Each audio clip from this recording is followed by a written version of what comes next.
Today I want to talk about the open market and how it's not always the best option. How sometimes we do need oversight of some kind through the government or some form of regulatory body. Take for the example of roads. Now let's say, and I'm not talking about highways and major arteries that get us across cities or from one city to the other. I'm talking something as simple as the street in which you live on. Now, let's say that that street is owned by a private company. We'll call it Road Co. Now, in order for you to leave your driveway and get onto that road, you have to pay a fee, either a toll rate at the road or some sort of monthly subscription plan.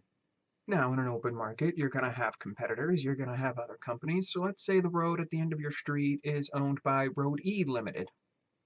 Now, in order for you to get off your street, you need to pay a fee to Roadie Limited, either through a subscription plan or yet another toll, and so on and so forth. Now, you could quickly see how this would become very annoying if every time you turn onto a new road, you either need to be subscribed to another company or you need to pay another toll. So what if the Roadie company manages to buy all the roads in your town, or they're the ones that built all the roads in your town? Now you just need to pay a toll and a fee or a fee to Roadie, which is great. But now Roadie Limited wants to expand, and they need investors for their new mega project. Now they need to give something to investors to prove that they're going to make profit, that it's going to be worth their investment. One of the ways that they're going to go about this most likely is raise the prices of the road. So this means that your toll or your subscription fee is going to go up each month. Say it was $50 a month, now it's $100 a month. And through the success of their new endeavor and expansion, they want to continue to expand. They want to build yet another road. Or they even need to just rebuild some of their old roads as part of their maintenance. And they're going to need more investors to get the capital to do these projects. So raising the prices once before worked really well, so they'll raise them again. Now you add $150 a month to have access to roads, just to get you to where you need to go.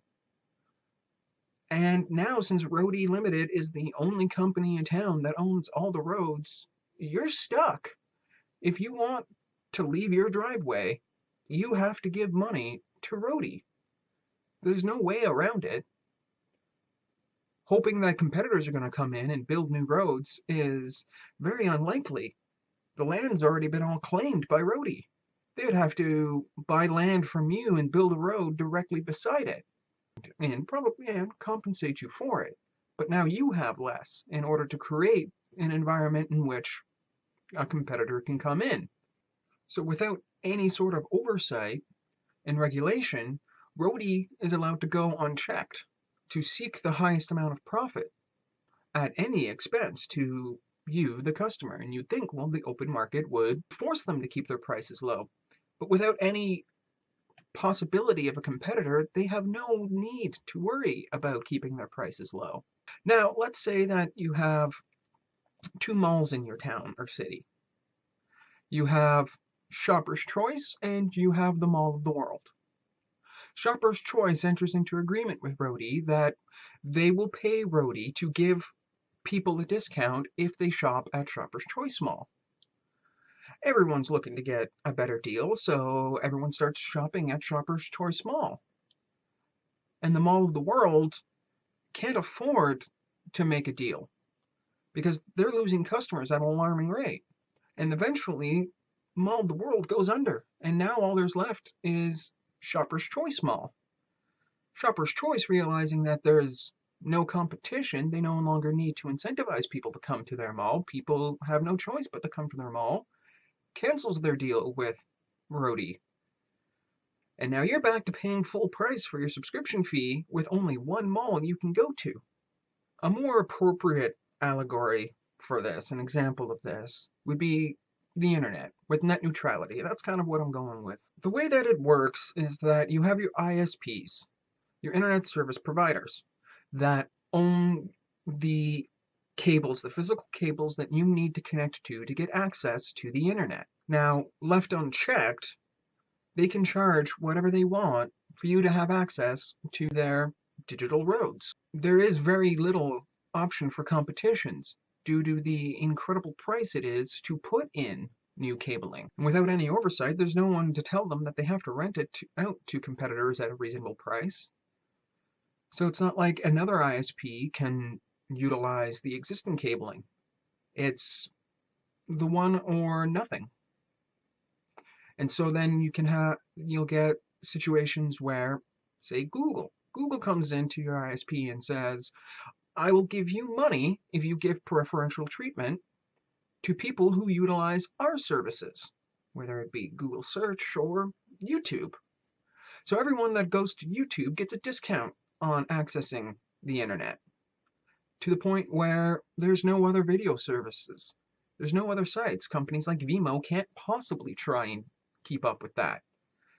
No one would go to a site like Vimeo when it's cheaper to go to YouTube. And then it gets to the point where there's just no competition. Everyone is going to YouTube. They have a complete control over the market, over their video services. And then they cancel their deal with your ISP. And now you're back to paying full price for access with only one choice. I understand the difficulties of trying to keep it fair and balanced.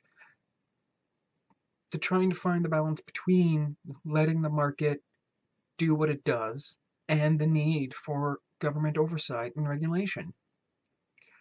I don't necessarily like the idea of what essentially feels like the government punishing companies for being successful. It doesn't seem fair to have done all the work building these networks and roads and services and websites and products, etc., only to be denied the gains of it, only to be told that you've gotten too big, too successful, you have to share what you have created. I understand people's distaste for something like that. Unfortunately, many times we do end up at a crossroad where we have to make that decision. We have to come to a solution. Because as we've seen many, many times, when a monopoly forms, the market closes. It's no longer fair. It's no longer open.